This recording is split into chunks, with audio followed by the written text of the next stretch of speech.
اور تمام نعمتیں تو ایک طرف، اس کی ایک ایک نعمت میں موجود سینکڑوں مخفی جو راز ہیں، حکمتیں ہیں، ہمارے بس میں نہیں کہ ہم ان کی تہہ تک پہنچ سکیں۔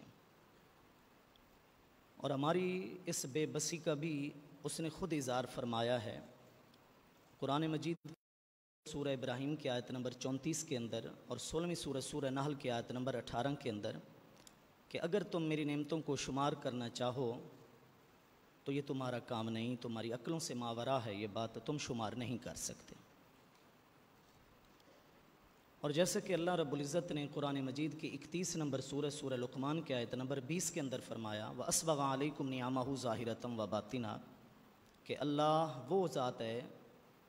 جس نے تم پر اپنی ظاہری اور باطنی نعمتوں کو مکمل کر دیا ہے۔ تو جیسے یہ حقیقت محتاج بیانی، ایسے ہی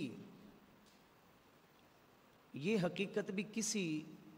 شک اور شبے کی اپنے اندر گنجائش نہیں رکھتی کہ اللہ رب العزت کے بعد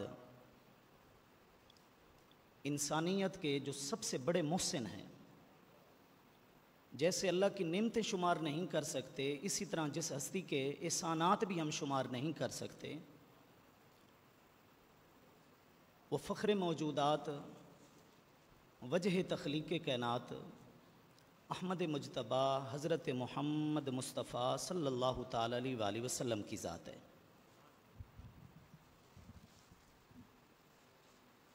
جس دور میں آپ کا ظہور قدسی ہوا ہے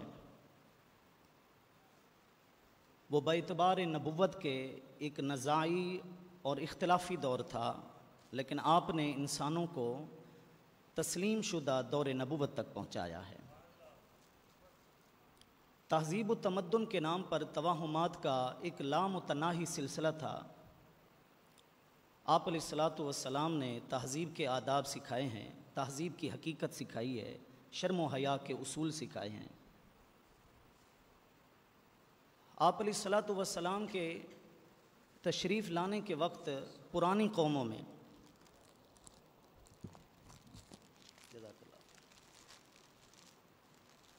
جس قوم کا ذکر ہوتا تھا تہذیب و تمدن کے حوالے سے، اس میں ایران کی قوم بھی شامل تھی، لیکن اس کے بادشاہ نے اپنی سگی بیٹی سے نکاح کر رکھا تھا۔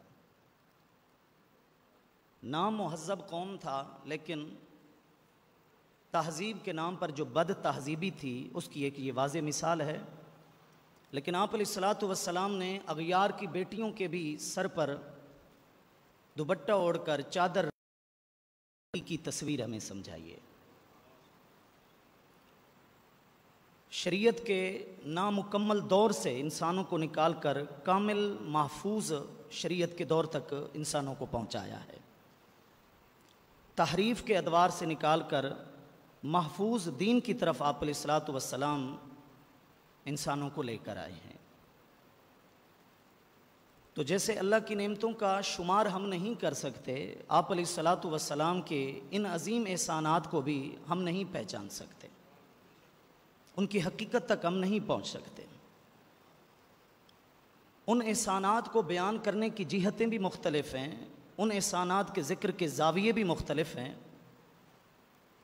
لیکن اس کا جو ایک عظیم پہلو ہے وہ یہ ہے کہ صدیوں سے جو بچھڑی مخلوق تھی، جسے نہ خدا کا پتہ تھا نہ خود کا پتہ تھا، نہ وہ خدا سے آشنا تھی نہ خودی سے آشنا تھی، اس مخلوق کو آپ علیہ الصلاۃ والسلام نے خالق کی بارگاہ کے اندر لا کر کھڑا کر دیا ہے۔ آپ علیہ الصلاۃ والسلام کا عظیم احسان یہ ہے کہ خالق اور مخلوق کے درمیان آپ سب سے بڑا واسطہ اور وسیلہ بن کر آئے ہیں۔ عبد اور معبود کے درمیان جس ہستی نے رشتے کو مضبوط کیا ہے وہ آپ علیہ الصلاۃ والسلام کی ذات اقدس ہے۔ نبی مکرم صلی اللہ تعالی علیہ وسلم کی ذات اقدس سے امت کو جو نوافع فوائد موصول ہوئے ہیں، وہ فوائد بھی شمار و قطار سے باہر ہیں۔ دلائل الخیرات شریف کی مشہور اور مستند شرح اور مقبول عام شرح امام محمد مہدی ابن یوسف رحمۃ اللہ تعالی علیہ کی تصنیف لطیف،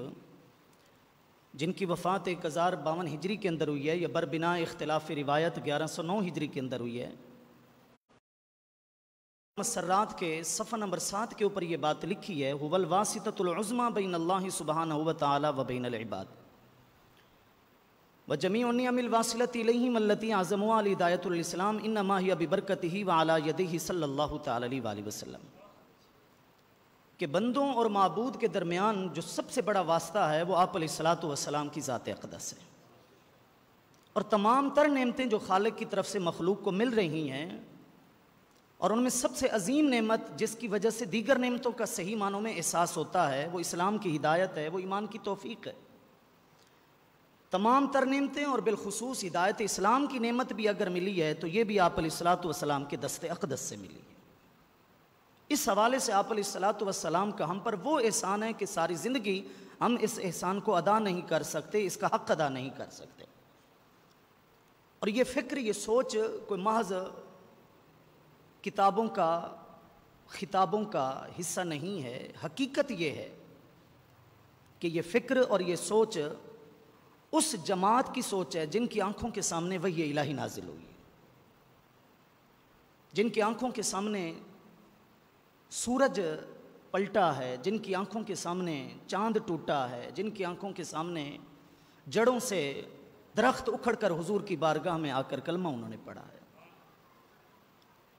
ایرانی مجوسی کمانڈر کے سامنے جب اسلامی سپہ سالار حضرت مغیرہ بن شعبہ رضی اللہ تعالیٰ عنہ صحابی رسول کا سامنا ہوا تو اس نے طعنہ دیا کہ شاید تم مال غنیمت کے لالچ میں یہاں آئے ہو، لیکن حضرت مغیرہ بن شعبہ رضی اللہ تعالیٰ عنہ نے اپنا تعارف کروایا اور فرمایا ہماری تو حالت یہ تھی، اذا رأینا حجرا احسن من حجر القیناہ واخذنا غیرہ، ہم اگر ایک پتھر سے بڑھ کر کوئی اور حسین پتھر دیکھ لیتے تو پہلے والے پتھر کو پھینک کر ہم اس دوسرے پتھر کی پوجا شروع کر دیتے تھے۔ لا نعرف ربا، ہم تو اپنے پروردگار کو پہچانتے ہی نہیں تھے۔ حتی بعث اللہ الینا رسولا، یہ تو اللہ کا کرم ہے، اللہ کا فضل ہے کہ اس نے اپنا آخری حبیب ہمارے اندر بھیج کر ہمیں انسانیت کا بھی شعور دیا ہے اور ہمیں اپنی پہچان بھی کروائی ہے۔ اسی وجہ سے علامہ ابن حاج مالکی رحمۃ اللہ تعالی علیہ، جن کی وفات 737 ہجری کے اندر ہوئی ہے، اپنی کتاب المدخل شریف کی دوسری جلد کے اندر لکھتے ہیں کہ بعض صحابہ کرام رضی اللہ تعالیٰ عنہ مجمعین آپ علیہ الصلوۃ والسلام کے سامنے یوں اظہار محبت کیا کرتے تھے کہ لولا انتا ما سمنا ولا صلینا ولا حججنا بیت ربنا یا رسول اللہ صلی اللہ تعالی علیہ وسلم، آقا اگر آپ تشریف نہ لاتے، آپ اگر نہ ہوتے تو نہ ہم نمازیں پڑھتے، نہ ہم روزے رکھتے، نہ ہم اپنے پروردگار کے گھر کا حج کر سکتے تھے۔ اگر ہمیں عبادت کا شعور آیا ہے، اگر ہمیں بیت اللہ کا بھی شعور آیا ہے، اگر ہمیں تزکیہ نفوس کی بھی معرفت اور پہچان ملی ہے تو یہ صدقہ صرف اور صرف آپ علیہ الصلوۃ والسلام کا ہے۔ اور پھر فرماتے ہیں اذا تأملت الامر فی الشاہد وجدت نفعہ صلی اللہ تعالی علیہ وآلہ وسلم لک اعظم من الآباء والامہات وسائر الخلق اجمعین، اگر تو کسی اور کی طرف غور نہ بھی کرے، اپنے وجود کے اندر بھی تو غور کرے، جہاں تک تیری نگاہ جاتی ہے اس ظاہر اور باہر چیزوں کو بھی اگر تو دیکھتا رہے تو تو اس حقیقت کا ادراک کر لے گا کہ تیرے اوپر پوری خلقت کا بلکہ تیرے ماں باپ کا بھی اتنا احسان نہیں ہے جتنا تجھ پر تیرے نبی کا احسان ہے۔ تو آپ علیہ الصلوۃ والسلام کا سب سے بڑا احسان یہ ہے کہ ہمارے اندر وہ شعور ڈالا ہے آپ علیہ الصلوۃ والسلام نے کہ ہم آئے کہاں سے ہیں اور جانا ہمیں کہاں ہے، ہمارا مقصد تخلیق کیا ہے، ہمارا اصل رشتہ کیا ہے، ہم پر سب سے پہلا اور بنیادی حق کس ذات کا ہے۔ اب یہ وہ احسانات تھے، یہ وہ نوازشات تھیں، یہ وہ کرم نوازیاں تھیں، یہ وہ مہربانیاں تھیں کہ جن کا ہم حق تو ادا نہیں کر سکتے تھے۔ میں نے عرض کی کہ ایک احسان کا بھی ہم حق ادا نہیں کر سکتے، لیکن رب العزت نے اپنے محبوب کی اس امت کے اوپر یوں کرم فرمایا کہ تم میرے محبوب کے احسانات کا تو حق ادا نہیں کر سکتے، چلو احسان شناس تو بن سکتے ہو نا، وفاداروں کی صف میں شامل تو ہو سکتے ہو، تو پھر ایسا کرو کہ میں بھی فرشتوں جیسی مقدس مخلوق کے اندر اپنے محبوب کی مدح و ثنا کرتا ہوں، اور میرے فرشتے بھی جن کی حد، جن کی تعداد کو ہم سوچ بھی نہیں سکتے، ہمارے وہم و گمان سے یہ بالاتر معاملہ ہے، وہ مقدس مخلوق بھی صبح شام میرے محبوب کے درجات کی بلندی کے لیے میری بارگاہ میں التجا کر رہی ہے۔ تو اے ایمان والو، تم بھی اس دریائے رحمت سے محروم نہ ہو، صلاۃ پڑھ کر میری بارگاہ میں میرے محبوب کے لیے رحمت کاملہ کے نازل ہونے کی دعا کرو، اور سلام پڑھ کر اعلان کرو کہ ہمارا محبوب ہر طرح کے نقائص اور عیوب سے پاک ہے۔ وہ آیت کریمہ نازل ہوئی جو ایک طرف آپ علیہ السلام کی عظمت کا اظہار کر رہی ہے اور دوسری طرف آپ علیہ السلام کا ہم پر سب سے بڑا پیارا ایمان کے رشتے کے حوالے سے حق کیا ہے اس حق کا اعلان بھی کر رہی ہے۔ قرآن مجید کی 33ویں سورت سورہ احزاب آیت نمبر 56 نازل فرمائی اور ارشاد فرمایا ان اللہ و ملائکتہ یصلون علی النبی یا ایھا الذین آمنوا صلوا علیہ وسلموا تسلیما۔ تو درود شریف کا حکم جو ہے یہ محض حکم نہیں ہے بلکہ عشق اور محبت کا با ادب اظہار بھی ہے۔ آپ علیہ السلام کا ذکر خیر بھی ہے، اس بہانے بار بار زبان کے اوپر آپ علیہ السلام کا ذکر بھی جاری رہتا ہے۔ اور الحمدللہ یہ محفل بھی چونکہ روحانی ہے، اس کے منتظمین بھی اہل ذوق ہیں اور اس میں حاضرین بھی اہل ذوق ہیں۔ نہ تنہا عشق از دیدار خیزد بسا کی دولت از گفتار خیزد۔ یہ عشق کی جو دولت ہوتی ہے نا یہ صرف دیدار سے نہیں بڑھتی، یہ دولت جو ہے وہ محبوب کے ذکر اور اذکار سے بھی بڑھتی رہتی ہے۔ درود شریف کے اوپر بڑی مشہور زمانہ کتاب ہے علامہ ابن قیم رحمۃ اللہ تعالی علیہ کی، جن کی وفات 751 ہجری کے اندر ہوئی ہے، جلاء الافہام، اور واقعی اسم بامسمہ کتاب ہے۔ اہل علم سمجھتے ہیں جلاء الافہام کا کیا معنی ہے، عقلوں کو روشن کرنے والی چیز۔ جلاء الافہام فی فضل الصلاۃ والسلام علی محمد خیر الانام، اس کے اندر انہوں نے لکھا ہے ان دوام الذکر سبب لدوام المحبت۔ جب محبوب کا ذکر دائمی ہوتا ہے تو محبت بھی پھر دائمی ہو جاتی ہے۔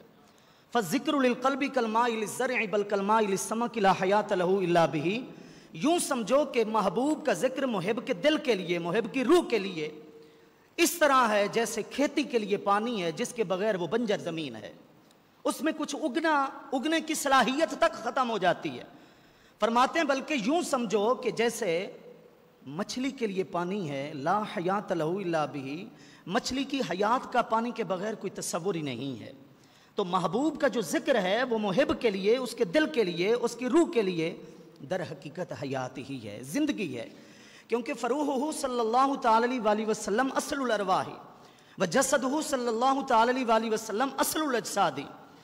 وہو خلاصۃ من خلق النوع الانسانی، کیونکہ آپ علیہ السلام نوع انسانی کا حاصل بھی ہیں، مقصود کائنات بھی ہیں، تمام روحوں کی اصل بھی ہیں، تمام جسموں کی اصل بھی ہیں۔ تو درود شریف اس رابطے کو بڑھاتا ہے جو رابطہ امتی کا اپنے نبی سے ہونا چاہیے۔ جیسے اللہ اور بندے کے درمیان آپ علیہ السلام رابطہ ہیں، اسی طرح آپ علیہ السلام اور امتی کے درمیان سب سے بڑا رابطے کا جو کام دیتی ہے وہ اگر ہے تو وہ درود شریف ہے۔ تو اس کو محض درود شریف کو وہ مشہور الفاظ، وہ مشہور انداز اس تک محدود نہ کیا جائے۔ یہ ہمارے ہاں ایک فطری طور پر المیہ بن چکا ہے، جس کا ذکر زیادہ ہونے لگتا ہے، جس کی شہرت زیادہ ہونے لگتی ہے تو بعض اوقات اس کی قدر شناسی سے ہم محروم ہو جاتے ہیں، اس کی قدر ہم نہیں کرتے کہ یار یہ تو وہ باتیں جو ہم بارہا سنتے رہتے ہیں، جو بھی خطیب آتا ہے سب سے پہلے وہ یہی بات کرتا ہے۔ حقیقت یہ ہے کہ ساری عمر بھی اگر درود شریف کی فضیلت پر بات ہوتی رہے تو درود شریف کی فضیلت کا بیان مکمل نہیں ہو سکتا، یہ باب مکمل نہیں ہو سکتا۔ اس لیے رسم و روایت سے ہٹ کر ذرا باہر نکل کر اس چیز کو سمجھنے کی کوشش کریں کہ آخر اللہ رب العزت نے اس حکم کو تاکیداً کیوں فرمایا ہے اور اس عبادت کو منفرد کیوں بنایا ہے کہ اس میں فرمایا کہ یہ کام میں خود بھی کرتا ہوں۔ کوئی بھی عبادت ہے یا تو وہ زمان کے ساتھ مقید ہے یا وہ پھر مکان کے ساتھ مقید ہے۔ دو عبادتیں ایسی ہیں جو زمان و مکان کی حدود و قیود سے باہر ہے، ایک ذکر الہی ہے اور دوسرا درود شریف ہے۔ یہ دو عبادتیں جس کے لیے وقت اور جگہ کو اللہ رب العزت نے مقرر نہیں کیا، فرمایا بس کرتے رہو، جتنا تم سے ہو سکے اس کو کرتے رہو۔ بلکہ یہاں تک تعلیم آئی ہے کہ اگر تمہیں کہیں بیٹھنے کا موقع مل گیا، بیٹھک ہو گئی، نشست ہو گئی، کسی مجلس میں تم آ گئے، اگر یہ نعمتیں دو تمہاری زبان کے اوپر جاری نہ ہوئیں تو وہ محفل تمہارے لیے وبال بن سکتی ہے۔ میں چاہوں تو اس محفل کی وجہ سے تمہاری پکڑ بھی کر سکتا ہوں۔ ما جلس قوم مجلسا لم يذكروا الله فيه ولم يصلوا على النبي صلى الله تعالى عليه وسلم الا كانت عليهم تيرة يوم القيامة ان شاء عفا عنهم وان شاء عذبهم وفي رواية ان شاء اخذهم وان شاء غفر لهم او كما قال صلی اللہ تعالی علیہ وسلم۔ ارشاد فرمایا جہاں بھی کوئی قوم آ کر بیٹھتی ہے، جس جگہ بھی کچھ لوگ آ کر بیٹھتے ہیں، اگر اس محفل مجلس کے اندر ذکر الہی نہیں ہوتا، درود شریف نہیں پڑھا جاتا تو وہ تیرتن بن جاتی ہے۔ تیرہ نقص کو کہتے ہیں، عیب کو کہتے ہیں، وبال کو کہتے ہیں۔ وہ تمہارے لیے پکڑ کر سبب بن سکتی ہے، اگر رب چاہے تو معاف کرے اور اگر رب چاہے تو اس کی وجہ سے عذاب میں بھی مبتلا کر سکتا ہے۔ تو جو محفل درود شریف کے بغیر ناقص محفل ہے، جو ہمارا بیٹھنا اس عظیم سعادت کے بغیر کوئی بیٹھنا ہی نہیں ہے، آداب مجلس سے خالی ہے وہ بات ساری کی ساری، تو اس سے اندازہ کیا جا سکتا ہے کہ آخر اللہ کی بارگاہ کے اندر اس محفل کی اہمیت کیا ہے، جس محفل کے اندر آپ علیہ الصلوۃ والسلام پر درود شریف پڑھا جاتا ہے۔ بڑے مشہور بزرگ تھے حضرت ابو سعید خیاط رحمۃ اللہ تعالی علیہ، ان کی ایک علامت تھی، لوگ ان کو ایک خاص نشانی سے پہچانا کرتے تھے کہ کان لا یختلط بالناس، یار یہ لوگوں کے ساتھ اٹھتے بیٹھتے نہیں ہیں، گوشہ نشین تھے، خلوت نشین تھے، لوگوں کے ساتھ ان کا ملنا جلنا نہیں تھا۔ اچانک پتہ چلا کہ ایک اور بزرگ کی محفل کا وہ لازمی حصہ بن گئے، جب دیکھو اس محفل سے آ رہے ہیں یا اس محفل میں جا رہے ہیں، حضرت ابن رشیق رضی اللہ تعالیٰ عنہ کی محفل کا وہ لازمی حصہ بن گئے۔ ان سے پوچھا گیا کہ آخر کیا بات ہے، آپ نے تو ایک آپ نے نشان بھی بنا لی تھی کہ آپ تو کسی کے ہاں آتے جاتے بھی نہیں تھے، اٹھتے بیٹھتے نہیں تھے، آنا جانا نہیں تھا آپ کا، اچانک آپ حضرت ابن رشیق رحمۃ اللہ تعالی علیہ کی محفل کا لازمی حصہ بن گئے۔ تو انہوں نے جواب دیا، واقعی میرا آنا جانا کہیں بھی نہیں تھا، مجھے یہ چیزیں پسند نہیں تھی، لیکن خاص اس محفل کا حکم اور اس محفل میں آنے جانے کا حکم کسی اور بارگاہ سے آیا ہے۔ آپ علیہ الصلوۃ والسلام نے خواب کے اندر مجھے دیدار کرایا ہے اور فرمایا احضر مجلسہ فإنہ یکثر فیہ الصلاۃ علیہ، اے ابو سعید آج کے بعد تو نے ابن رشیق کی مجلس کو نہیں چھوڑنا، اس مجلس کی خاص بات یہ ہے کہ اس محفل کے اندر سب سے زیادہ میرے اوپر درود شریف پڑھا جاتا ہے۔ تو دیکھ لیجئے کہ آپ علیہ الصلوۃ والسلام کی بارگاہ کے اندر بھی اس محفل کا کتنا مقام ہے، کتنی اس کی وقعت ہے، کتنی اس کی شرافت ہے، عظمت ہے، نجابت ہے، کہ جس محفل کے اندر آپ علیہ الصلوۃ والسلام کے اوپر کثرت کے ساتھ درود شریف پڑھا جاتا ہے۔ تو یہ وہ رابطہ ہے، اور یہ ایک ایسا رابطہ ہے کہ آپ جتنی مقدار کو بڑھاتے جائیں گے یہ رابطہ اتنا قوی ہوتا جائے گا، یہ رابطہ اتنا پختہ ہوتا جائے گا۔ وَبِقَدْرِ صَلَوَاتِهِمْ تَحْصُلُ الْمَعْرِفَةُ بَيْنَهُمْ وَبَيْنَهُ صلی اللہ تعالی علیہ وسلم، یہ معرفت اور بڑھتی جائے گی، یہ آپ علیہ الصلوۃ والسلام کے ساتھ رشتہ ایمان، رشتہ محبت، اس کے اندر اور اضافہ ہوتا جائے گا اگر ہم درود شریف کی مقدار کو زیادہ سے زیادہ بڑھاتے جائیں گے۔ حضور سیدنا خواجہ خواجگاں حضرت خواجہ معین الدین چشتی اجمیری رحمۃ اللہ تعالی علیہ کے وارث خلیفہ حضرت خواجہ قطب الدین بختیار کاکی اوشی رحمۃ اللہ تعالی علیہ، جو حضرت بابا فرید الدین مسعود گنج شکر رحمۃ اللہ تعالی علیہ کے پیر و مرشد بھی ہیں، ان کی عادت کریمانہ تھی کہ وہ ہر رات کو 3000 بار درود شریف آپ علیہ الصلوۃ والسلام پر پڑھ کر سویا کرتے تھے۔ شیخ عبدالحق محدث دہلوی رحمۃ اللہ تعالی علیہ، کم سے کم بر صغیر کے علاقوں میں تو اس ہستی کے تعارف کی ضرورت نہیں، اور پھر ایسے علماء جن کے ساتھ آپ کا ماشاءاللہ ہمیشہ واسطہ رہتا ہے، حضرت شیخ عبدالحق محدث دہلوی رحمۃ اللہ تعالی علیہ 1052 ہجری کے اندر ان کا وصال ہے۔ اسلاف کے تذکروں کے اوپر، اولیاء کرام کے احوال اور سیرت کے اوپر فارسی کے اندر ان کی مشہور کتاب ہے اخبار الاخیار، تو فارسی مطبوعہ کے صفحہ نمبر 25 کے اوپر انہوں نے یہ بات لکھی ہے کہ جن دنوں حضرت قطب الدین بختیار کاکی رحمۃ اللہ تعالی علیہ کا نکاح ہوا، شادی ہوئی، تو ان دنوں کے اندر، ان 3 راتوں کے اندر آپ اس عادت کو قائم نہ رکھ سکے۔ امور خانگی امور کی مصروفیت ہوتی ہے، سب سمجھتے ہیں، تو وہ درود شریف کی جو ایک عادت چلی آ رہی تھی کہ ہر رات کو 3000 بار پڑھنا ہے، تو وہ نہ پڑھ سکے، تو علاقے کے رئیس کو آپ علیہ الصلوۃ والسلام نے دیدار کروایا۔ اللہ رب العزت اس زیارت سے ہم سب کو مشرف فرمائے۔ میں بار بار اس کا ذکر کر رہا ہوں کیونکہ درود شریف وہ سب سے بڑا باعث ہے جس کی وجہ سے ہم امید رکھ سکتے ہیں کہ جلد آپ علیہ الصلوۃ والسلام اپنے امتی کے اوپر یہ کرم نوازی فرماتے ہیں۔ تو رئیس کو حکم دیا اور فرمایا بختیار کاکی کو میرا سلام بھی کہنا اور یہ بھی میرا پیغام دینا کہ ہر شب تحفہ ایک برمن می فرستہ دی سے شب است نہ رسیدہ است، تو روزانہ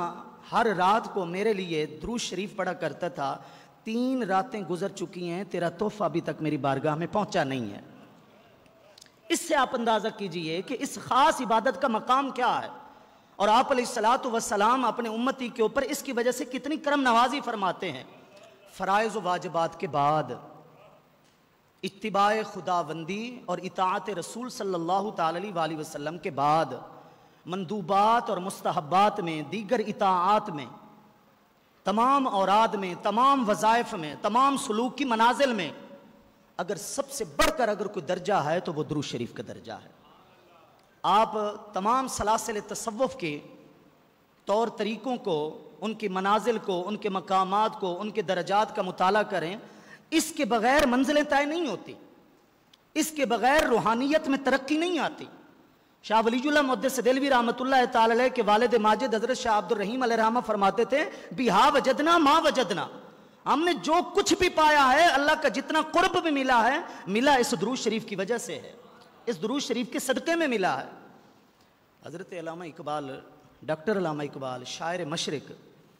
ان کے مکاتیب کا ایک مجموعہ ہے، مجموعہ مکاتیب اقبال اسے کہا جاتا ہے، اقبال نامہ کے نام سے بھی وہ چھپتا ہے۔ 462 خطوط ہیں، اور میں کہتا رہتا ہوں کہ کالج یونیورسٹیوں کے طلباء سے بڑھ کر اس کتاب کو پڑھنے کے حقدار مدارس کے طلباء ہیں۔ اس میں علم بھی ہے، اس میں اردو ادب بھی ہے، اور سب سے بڑھ کر اقبال کی کیونکہ خطوط ایک عرصے تک ادب کا شاہکار رہے ہیں، اس لیے اردو کی کتابوں کے اندر خطوط کا ایک پورا باب ملتا ہے۔ تو اقبال کے یہ خطوط علم اور فکر کا بہترین ایک مجموعہ بھی ہیں، ان کو پڑھ کر پتہ چلتا ہے کہ نثر کے حوالے سے اقبال کی اصل طبیعت کیا تھی، اصل اس کا مزاج کیا تھا۔ اور الحمدللہ میں نے سارے خطوط پڑھے ہیں۔ 462 خطوط میں سے 139واں خط انہوں نے لکھا ہے سید محفوظ بدایونی رحمۃ اللہ تعالی علیہ کے نام۔ آپ فرماتے ہیں میں 6 مہینوں سے علیل ہوں، 6 مہینے ہو گئے ہیں، میں بستر مرگ پر ہوں، میں بیمار ہوں اور شدید بیمار ہوں۔ اب دوستوں نے فیصلہ کیا ہے کہ میں علاج غیر ملک سے جا کر کراؤں۔ یہ ڈاکٹر علامہ اقبال کی بات آپ کو بتا رہا ہوں۔ دوستوں سے مجبور ہو کر، اور ظاہری چونکہ حکم ہے علاج کا، تو میں باہر جا رہا ہوں، ورنہ سچ یہ ہے کہ میری روح کا علاج میرے آقا کے درود شریف کے اندر موجود ہے۔ میرا روحانی علاج جو ہے وہ آپ علیہ الصلوۃ والسلام کے اوپر درود شریف پڑھنا ہے، جس کو پڑھ کر میں اپنی روح کی دوا کرتا رہتا ہوں، علاج کرتا رہتا ہوں۔ تو جس طرف بھی آپ نکلیں گے، جن کا بھی ایک مقام ہے، جن کی فکر کے اندر بھی ایک تپش موجود ہے، اور اللہ رب العزت نے ان کی فکر کے اندر بڑی زرخیزی رکھی ہے، اس کے اندر ایک خاص چیز آپ کو ملے گی کہ انہوں نے اپنا رشتہ درود شریف سے ضرور جوڑ رکھا تھا۔ تو صرف درود شریف آپ علیہ الصلوۃ والسلام کے ساتھ ہمارے رشتے کو قوی نہیں کرتا، بلکہ اللہ رب العزت کے ساتھ جو تعلقات ہیں بندے کے، اگر ان میں بھی کوئی کمی آ جاتی ہے بتقاضۂ بشر، تو ان کمیوں کو دور کرنے والی چیز بھی درود شریف ہے۔ اس لیے امام ذہبی، جن کی وفات 748 ہجری کے اندر ہوئی ہے، انہوں نے اپنی کتاب تذکرۃ الحفاظ کی دوسری جلد کے اندر یہ بات لکھی ہے، مولا کائنات سیدنا حضرت علی المرتضیٰ رضی اللہ تعالیٰ عنہ کے حوالے سے۔ آپ فرمایا کرتے تھے کہ لو انی انسا ذکر اللہ ما تقربت الی اللہ الا بالصلاۃ علی النبی صلی اللہ تعالی علیہ وسلم، کہ اگر کبھی میں اللہ کا ذکر بھول بھی جاؤں، کبھی کوئی کمی آ بھی جائے، تو پھر میرے پاس ایک ہی حل ہے، میں دوبارہ اس درجے پر جب فیض ہونا چاہتا ہوں اور دوبارہ اس منزل کو جب طے کرنا چاہتا ہوں، تو میں اپنے محبوب کے اوپر درود شریف پڑھ کر دوبارہ اللہ کا قرب حاصل کر لیتا ہوں۔ تو یہ صحابہ کرام رضوان اللہ تعالی علیہم اجمعین کا یہ وظیفہ، تمام اولیاء کرام کا یہ وظیفہ، تمام اسلاف کا یہ وظیفہ، بلکہ وہ ہستیاں، وہ حضرات آپ یقین کیجئے جن کی ایسی سنجیدہ مصروفیات ہوا کرتی تھیں کہ ان کا سارا وقت علم کی، دین کی خدمت میں گزرا ہے، سنت کی نشر و اشاعت میں گزرا ہے، ان کے بھی 24 گھنٹوں میں سے ایسے تنہائی اور خلوت کے لمحات ضرور ہوا کرتے تھے کہ اس وقت وہ سارے تمام تر مصروفیات سے ہٹ کر وہ اپنی لو آپ علیہ الصلوۃ والسلام سے لگا کر صرف اور صرف اس وقت کے اندر وہ درود شریف ہی پڑھا کرتے تھے۔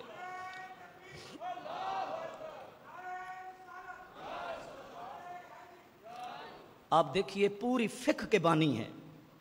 مذہب فروع کی اساس رکھی ہے سیدنا حضرت امام شافعی رحمۃ اللہ تعالی علیہ، ائمہ اربعہ میں سے تیسرے امام ہیں۔ 204 ہجری کے اندر آپ کا وصال ہے۔ ماں کی طرف سے آپ کا خاندان آپ علیہ الصلوۃ والسلام سے آل رسول کے اعتبار سے جا کر ملتا ہے، اور باپ کی طرف سے آپ علیہ الصلوۃ والسلام کے چچا جناب حضرت عباس رضی اللہ تعالیٰ عنہ سے خاندان جا کر ملتا ہے۔ حضرت امام شافعی رحمۃ اللہ تعالی علیہ کے حوالے سے طبقات شافعیہ کبریٰ کی پہلی جلد کے اندر خود علامہ تاج الدین سبکی شافعی رحمۃ اللہ تعالی علیہ فرماتے ہیں،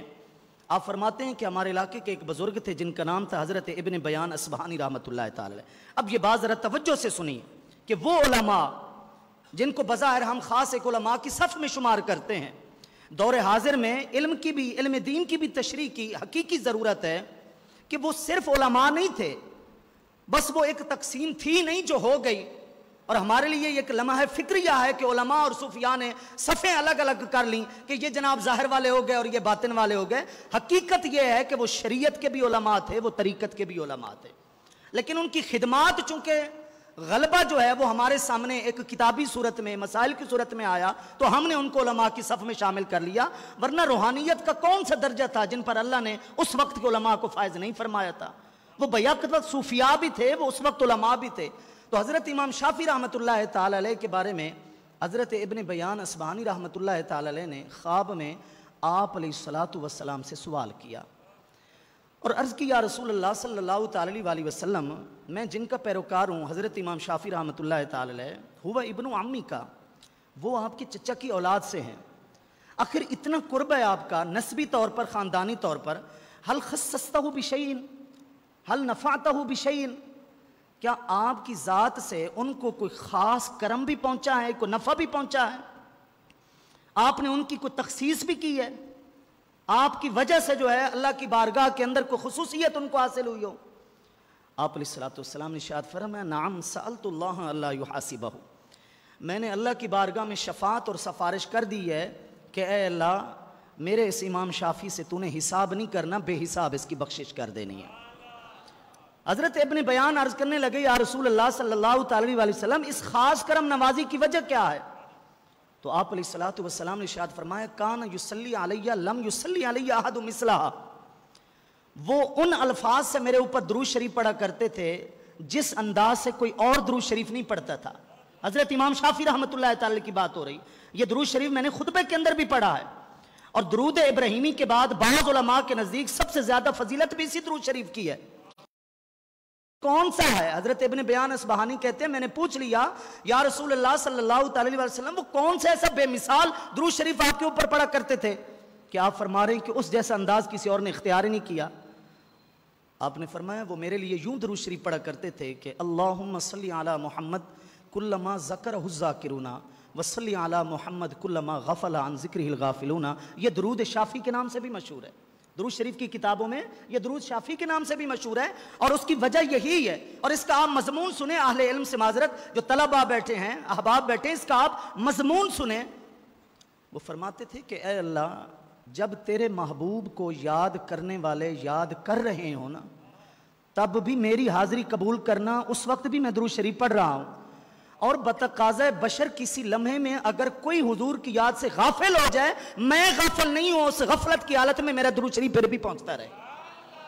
تو حضرت امام شافعی رحمۃ اللہ تعالی علیہ ان الفاظ سے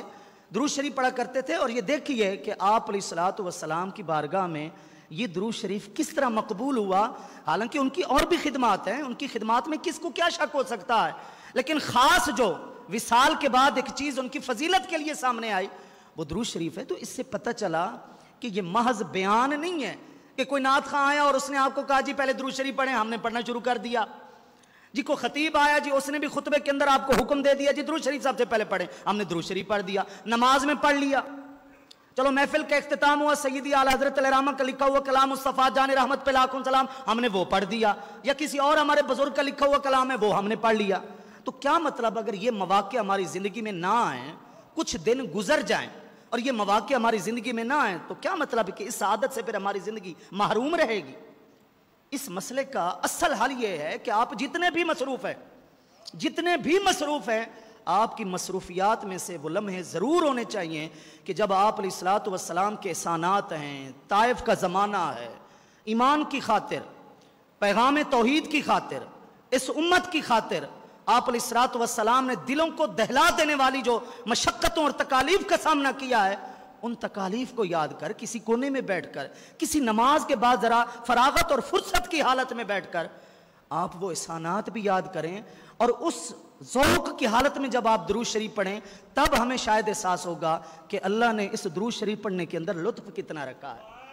وہ چند جملے تھے جو لکھے تو میں نے اپنے لیے تھے، اس کو میں نے خود کلامی کا نام دیا تھا، میرا ضمیر مخاطب تھا اور میرا نفس ہی مخاطب تھا، تو میں نے اپنے آپ سے کہا چلو وہ بات آپ کو سنا دیتا ہوں۔ نہ دعوے اتنے جناب کر تو پہلے اپنا حساب کر،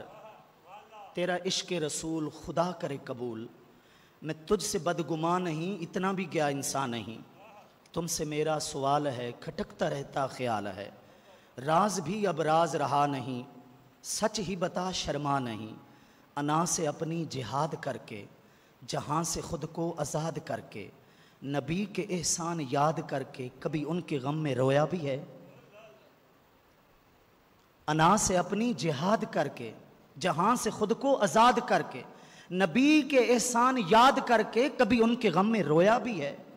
تو درود شریف ایک عام حالت میں جب ہمیں کسی نے کہہ دیا تو پڑھ لیا، میں ابھی کہہ دوں آپ پڑھ لیں، لیکن کبھی تنہائی میں بیٹھ کر آپ علیہ الصلوۃ والسلام کے اوپر درود شریف پڑھا ہو اور اس دوران ہماری آنکھوں سے آنسو بھی جاری ہو گئے ہوں حضور کے احسانات یاد کر کے، کتنے ہوں گے جن کے اوپر یہ کیفیت طاری ہوگی؟ محبت کس کو کہا جاتا ہے؟ شاید ہم ان چیزوں کو سمجھ نہیں سکتے۔ عشق کس کو کہا جاتا ہے؟ شاید یہ کہ اب لفظی بحث رہ گئی ہے، ورنہ اس کی حقیقت تک ہماری اب رسائی نہیں رہی۔ عشق و محبت کا یہی حقیقی معیار ہے۔ اگر محب اپنے محبوب کا قرب نہیں پا سکتا تو جیسے علامہ صاحب فرما رہے تھے کہ اس عشق کا پھر فائدہ کیا ہے؟ آپ نے اس کے مغز کو نہیں سمجھا۔ درود شریف سب سے بڑھ کر محب کو اپنے محبوب سے ملانے والی چیز ہے۔ آپ اس کی اہمیت کو یہی وجہ ہے درود شریف کے اوپر سب سے زیادہ ضخیم کتاب جو ملتی ہے، کثرت کے ساتھ جو مواد ملتا ہے وہ ہمارے ماضی قریب ہی کے عالم ہیں۔ بیروت لبنان کے محکمہ حقوق کے رئیس تھے، مفتی اعظم تھے، قاضی تھے، منصب قضاء کے مالک تھے، قاضی یوسف بن اسماعیل نبھانی رحمۃ اللہ تعالی علیہ۔ 1350 ہجری کے اندر ان کا وصال ہوا ہے۔ سعادت الدارین کے نام سے انہوں نے کتاب لکھی ہے درود شریف کے اوپر۔ دلائل الخیرات شریف کی بھی انہوں نے شرح لکھی ہے، لیکن مفصل کتاب جو درود شریف کے اوپر ہے وہ آپ کی سعادت الدارین ہے۔ سعادت الدارین کے آخر میں انہوں نے چند خواب لکھے ہیں، اپنے ذاتی تجربات لکھے ہیں۔ وہ فرماتے ہیں ایک درود شریف تھا جس کو پڑھتے پڑھتے میں سو گیا۔ وہ درود شریف بھی میں نے خطبے کے اندر پڑھا ہے، اور وہ درود شریف بھی الحمدللہ سالہ سال سے میرے وظائف میں شامل ہے۔ اللہم صلی وسلم علی روح سیدنا محمد فی الارواح الی آخری۔ یہ درود شریف پڑھتے پڑھتے فرماتے ہیں، ذوق بیٹھیں ذرا اس بات کو سنیں، اللہ تعالیٰ ہمارے لیے بھی یہ سعادت مقدر فرما دیں۔ سنیں اس بات کو، درود شریف کی وجہ سے قرب کتنا ملا۔ فرماتے ہیں میں پڑھتے پڑھتے جب سو گیا، رأیت القمر بدرن کاملا قریبا من الارض، میں نے 14ویں کا چمکتا ہوا کامل ماہ، کامل چاند کو دیکھا، زمین کے اتنا قریب آ گیا اتر کر کے، بینی و بینہ 20 ذراعً، میرے اور اس کے درمیان صرف 20 گز کا فاصلہ رہ گیا تھا، لیکن غایت حسن اتنی تھی، اس حسن کے اندر حسن اتنا تھا، وہ حسن اپنی انتہا کو اتنا پہنچا ہوا تھا، قد حصل لی علم ضروری ان ھذا هو رسول اللہ صلی اللہ تعالی علیہ وسلم، میری رگ رگ نے گواہی دی، ایک ضروری اور بدیہی اور یقینی علم مجھے حاصل ہوا، میرے وجود نے گواہی، صورت صرف اور صرف حضرت محمد مصطفیٰ صلی اللہ تعالی علیہ وسلم ہی کی صورت ہے۔ میں نے موقع کو غنیمت جانتے ہوئے، میں نے وقت کو کم سمجھتے ہوئے، میں نے کہا وقت بھی کم ہے اور موقع غنیمت ہے، آپ علیہ الصلوۃ والسلام سے آج وہ چیز مانگ لوں جو مانگنے کی چیز ہے، قیمتی چیز مانگ لوں۔ میرے دماغ میں فوراً خیال آیا، ان حسن الخاتمتی اعز من الاشیاء، اگر موت ایمان پر ہو جائے تو اس سے بڑھ کر تو اور کوئی قیمتی چیز ہی نہیں ہے۔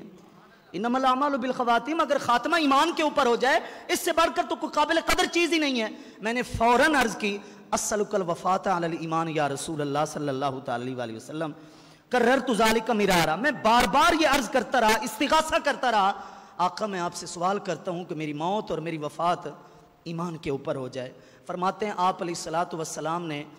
رضا بھری نگاہوں سے میری طرف دیکھا بھی صحیح اور مسکراتے بھی رہے، اور تھوڑا تھوڑا وہ چاند میرے سے دور ہوتا ہوتا اپنی جگہ کے اوپر پہنچ گیا۔ تو درود شریف تو سب سے بڑھ کر وہ رابطہ ہے جس کے لیے ہم ادھر ادھر کی باتیں کرتے رہتے ہیں، لیکن سب سے بڑھ کر جو چیز رابطہ ہمارا قوی کرتی ہے وہ رابطہ قوی کرنے والی چیز درود شریف ہے۔ تو اس لیے رسموں سے ہٹ کر میں آپ سے گزارش کروں گا، اہل علم تو الحمدللہ پہلے سے مشائخ حضرات تو اس سعادت سے بہرہ مند ہیں، عزیز طلبہ بھی بیٹھے ہیں، کثرت کے ساتھ طلبہ بھی موجود ہیں، ان سے گزارش کروں گا ابھی سے اپنی عادت بنائیں۔ اگر آپ چاہتے ہیں کہ مطالعہ کے اندر شرح صدر ہو، اگر آپ چاہتے ہیں کہ حصول علم کے اندر ذوق اور شوق ہو، اگر آپ چاہتے ہیں کہ عمل کے اندر ذوق ہو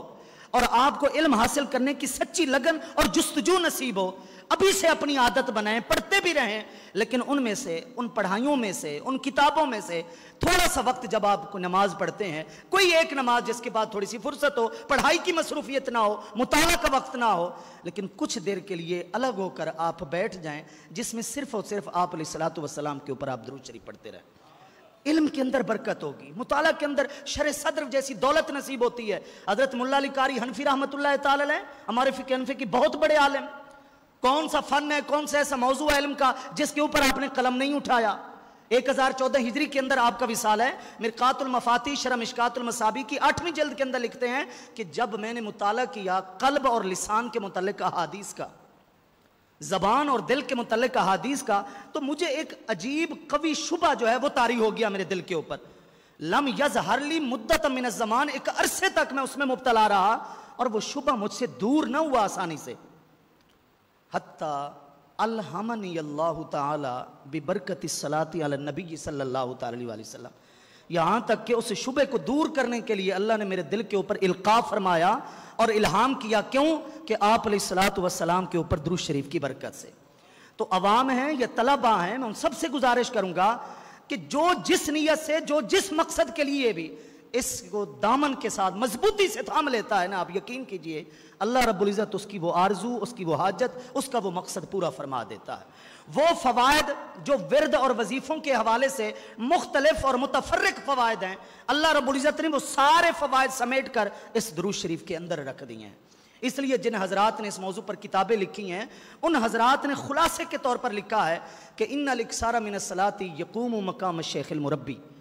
اگر آپ درود شریف کثرت سے پڑھتے رہیں تو یہ شیخ مربی کا کام دیتا ہے، آپ کی روحانی تربیت خود بخود ہوتی رہے گی۔ انہا سبب لہدایت العبد و حیات قلبی، درود شریف سبب ہے کہ بندہ ہدایت پر مستقیم رہتا ہے اور ساتھ ساتھ اس کا دل زندہ رہتا ہے۔ انہا سبب لدوام محبت الرسول صلی اللہ تعالی علیہ وسلم و تضاعفیہ و زیادتیہ، درود شریف جتنا کثرت کے ساتھ پڑھتا رہیں گے محبت بڑھتی رہے گی، محبت دگنی ہوتی جائے گی، محبت آپ علیہ الصلوۃ والسلام کی دائمی ہوتی جائے گی۔ انہا سبب لنفی الفقر، اگر کسی کو غربت نے آ کر گھیرا ہے تو وہ بھی اس نیت سے درود شریف پڑھے، اللہ درود شریف کی برکت سے اس فقر کو، اس غربت کو دور فرما دیتا ہے۔ انہا سبب لقضاء الحوائج، یہ سبب ہے اس کے صدقے حاجتیں دور ہو جاتی ہیں، حاجتیں پوری ہو جاتی ہیں، مشکلات ختم ہو جاتی ہیں۔ درود شریف وہ چیز ہے۔ انہا سبب لغفران الذنوب وستر العیوب، اس کے صدقے میں گناہ بھی معاف ہوتے ہیں، اللہ عیبوں کے اوپر پردہ پوشی بھی فرما دیتا ہے۔ انہا سبب لغفور نور العبد علی الصراط، کل پل صراط کا جب گزر ہوگا، پل صراط سے جب ہم گزر رہے ہوں گے اس وقت یہ درود شریف نور بن کر ہمارے لیے روشنی کا کام دے گا، ہمارے لیے رہنمائی کا کام دے گا۔ انہا سبب للنجات من احوال یوم القیامہ، اور قیامت کی جو ہولناکیاں ہوں گی اس دوران اگر دل کا اطمینان اور دل کا سکون چاہتے ہیں، رب کے عرش کا سایہ چاہتے ہیں، تو آج اس دنیا کے اندر درود شریف پڑھیں، اس کے صدقے میں اللہ رب العزت یہ دولت بھی نصیب کرے گا۔ تو یہ مختلف چیزیں ہیں جو میں نے آپ کے سامنے رکھی ہیں۔ خلاصہ کلام یہ ہے کہ درود شریف کے فضائل ہیں، درود شریف کے مناقب ہیں، درود شریف کے فوائد ہیں۔ میں نے شروع میں عرض کیا ہے کہ محض اس کی شہرت کا نام سن کر ایسا نہ ہو کہ ہمارے دل میں خیال ہے کہ یہ تو وہ عام سی باتیں ہیں جو ہم سنتے رہتے ہیں، نہیں، یہ ورد جان بنانا ہے۔ اس کو سارے وظیفوں میں سے سب سے زیادہ اہمیت اس وظیفے کو دینی ہے۔ اور اگر اس ربیع الاول شریف سے پہلے یا اس مجلس دلال الخیرات شریف کے اندر شرکت سے پہلے اگر کسی کی یہ عادت نہیں تھی اور اس کے بعد بھی عادت نہیں ہے تو میرے خیال میں اس نے نہ ربیع الاول شریف کے مقصد کو سمجھا ہے، نہ ایسی روحانی محافل کے مقصد کو سمجھا ہے۔ وہ ہمارا ایک فقہی اصول ہے جس کی وجہ سے فقہاء نے بہت سارے مسائل کی اس کے سے تخریج کیا، استنباط کیا ہے کہ اذا خلت الشیء عن غایتہ فقد لغا، شاید جتنی بھی بڑی ہو اگر وہ اپنے مقصد سے خالی ہو جائے تو وہ شاید بیکار ہو جاتی ہے۔ ہر چیز کا ایک مقصد ہوتا ہے، درود شریف کے حکم کو نازل کرنے کے بھی ایک مقصد ہے، آپ علیہ الصلوۃ والسلام کی تشریف آوری کا بھی ایک مقصد ہے، ایسی روحانی محافل کے انعقاد کا بھی ایک مقصد ہے، اور وہ مقصد یہ ہے کہ وہ چیز ہمارے اندر سرایت کر جائے اور اس چیز کے ساتھ ہمارا ایک روحانی اور قلبی تعلق اور یہ وابستگی ہمیشہ کے لیے ہو جائے۔ اگر اس سے پہلے نہیں تو اس کے اندر اگر شرکت ملی ہے، وہ زندگی میں ایک موقع مل گیا ہے، تو کم سے کم اس کے بعد والے جو لمحات ہیں تو اس کار خیر سے وہ ہماری زندگی اب محروم نہیں ہونی چاہیے۔ اس لیے میں گزارش کروں گا کہ درود شریف کے حوالے سے مجلس دلال الخیرات شریف کا سب سے بڑا پیغام یہ ہے کہ آپ بھی اس کا حصہ بنیں، آپ بھی درود شریف کے حوالے سے اہمیت کو جانتے ہوئے اس کو ضرور اپنی زندگی کا لازمی جز بنا لیں، اور محافل اہل سنت کے حوالے سے خاص طور پر سے دلال الخیرات شریف کی انتظامیہ کو ہدیہ تبریک پیش کرتا ہوں کہ انہوں نے ایک منفرد انداز اپنایا ہے کہ شروع سے لے کر آخر تک جتنی دیر بھی بندہ بیٹھے، اگرچہ آپ بہت دیر سے بیٹھے ہیں تو جتنی دیر بھی بیٹھے اس کا سیاق و سباق ہے، اس کا حوالہ ہے، اس کے آنے کا مقصد صرف اور صرف درود شریف ہے۔ یہ بہت بڑی بات ہے آج کے اس دور میں، ایسی روحانی محافل کا سلسلہ، یہ بہت بڑی سعادت ہے جو اللہ رب العزت نے ان حضرات کے حصے کے اندر رکھی ہے۔ اور جس عظیم ہستی کے ساتھ یہ محفل منسوب ہے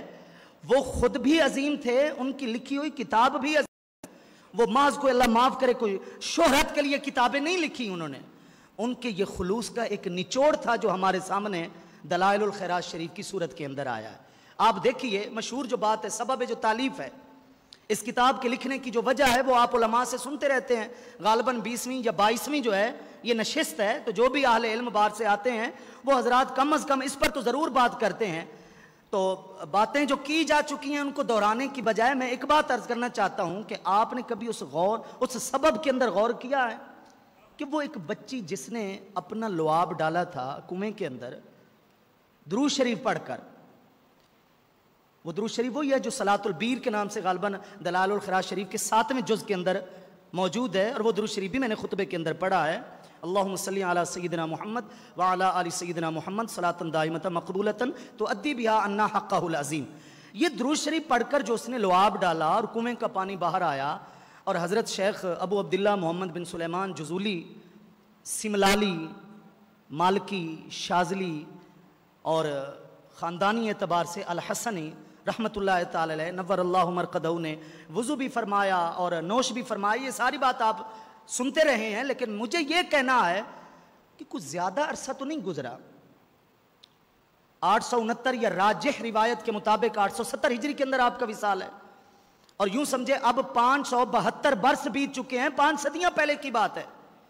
لیکن گھروں کے اندر ایسی بچیاں تو موجود تھیں،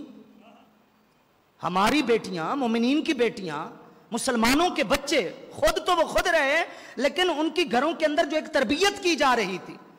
یعنی ماں باپ تو ماں باپ رہے، آپ ذرا اس نقطے کو سمجھیں، ماں باپ تو ماں باپ رہے، ان کے بچے بھی اتنی کثرت سے درود شریف پڑھتے تھے کہ ان کے لعاب کے اندر اللہ تعالیٰ نے امر خارق للعادت چیز کا ظہور فرما دیا، عقلوں کو حیران کرنے والی چیز، ایک بچی سے یہ چیز ظاہر ہونا، یہ والدین کے لیے بھی ایک سبق ہے کہ ہم بھی گھروں کے اندر کیا درود شریف کو فروغ دے رہے ہیں۔ اس چیز کو اگر ہم سمجھنے کی کوشش کریں کہ اس میں حاصل ہونے والا سبق کیا ہے، تو وہ بڑے تو بڑے رہے، ان کے تو بچوں کے اندر بھی یہ ایک ماحول تھا کہ صبح شام درود شریف اتنی کثرت سے پڑھا کرتے تھے کہ اللہ رب العزت نے ان کے لعاب کے اندر بھی اتنی برکتیں ڈال دی تھی درود شریف کی برکت سے۔ اس لیے ضرورت اس چیز کی ہے کہ آپ علیہ الصلوۃ والسلام کے اوپر درود شریف پڑھنا جو سب سے بڑا ہمارے اوپر آپ علیہ الصلوۃ والسلام کا حق ہے، اللہ تعالیٰ کی بارگاہ میں کی جانے والی دعاؤں میں سے سب سے بڑھ کر اعلیٰ درجے کی یہ جو دعا ہے، اس کے ساتھ ہمیشہ کے لیے رشتہ جوڑا جائے۔ یہ نہیں ہے کہ ہم سے کوئی بلوائے تو ہم جناب پڑھیں، ہمیں کو کھڑا کر دے تو اتنی دیر کے لیے ہم جناب خیال کہیں اور ہم کہیں وہ درود شریف پڑھ لیں، ان تمام چیزوں سے ہٹ کر یہ بھی ٹھیک ہے نصیب ہوں، یہ بھی اچھا ہے، میں بتا چکا ہوں کہ مجلس جو ہے محفل کا درود شریف حضور کی بارگاہ کے اندر خصوصی مقبولیت کا درجہ رکھتا ہے، یہ ایک الگ بات ہے، لیکن کچھ وقت تنہائی کا بھی ایسا ضرور ہونا چاہیے جو خلوت کے اندر آپ علیہ الصلوۃ والسلام کے ساتھ ایک رشتہ ہو۔ علیہ کل محب یحب الخلوۃ عن حبیبی، کون سا محب ہے جو اپنے محبوب سے خلوت کو نہیں چاہتا؟ کون سا محبت کرنے والا شخص ہے جو اپنے حبیب سے خلوت کو پسند نہیں کرتا؟ تو خلوت میں بھی ایسا وقت ضرور ہونا چاہیے ہمارے اوراد و وظائف میں کہ جس میں صرف اور صرف ہم آپ علیہ الصلوۃ والسلام کے احسانات کو یاد کر کے، گنبد خضراء کا تصور کر کے، دین کی خاطر مشکلات کو یاد کر کے آپ علیہ الصلوۃ والسلام کے اوپر درود شریف بھی پڑھیں اور ساتھ ساتھ اللہ رب العزت کے حکم کے اوپر عمل بھی کریں۔ میری دعا ہے کہ اللہ رب العزت ہم سب کے حق میں شیخ محمد بن سلیمان جزولی رحمۃ اللہ تعالی علیہ کی خاص دعا قبول اور منظور فرمائے۔ اللہم ممنون علینا بصفاء المعرفہ ووہب لنا صحیح المعاملۃ بیننا وبینک علی السنۃ والجماعہ وصدق التوکل علیک وحسن الظن بک ومنن علینا کل ما یقربنا الیک عفوا بالدارین یا رب العالمین آمین بجاہ النبی الامین۔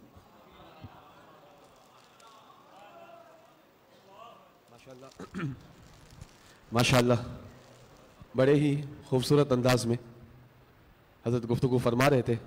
فضیلت دلائل الخیرات شریف اور امام جزولی نور اللہ مرقدہ کے حالات زندگی کے حوالے سے اللہ تبارک و تعالی حضرت کے علم میں، عمل میں، عمر میں برکت عطا فرمائے۔ دوران محفل بہت سارے مقتدر علماء اور تشریف لائے، بالخصوص ہمارے قبلہ حضرت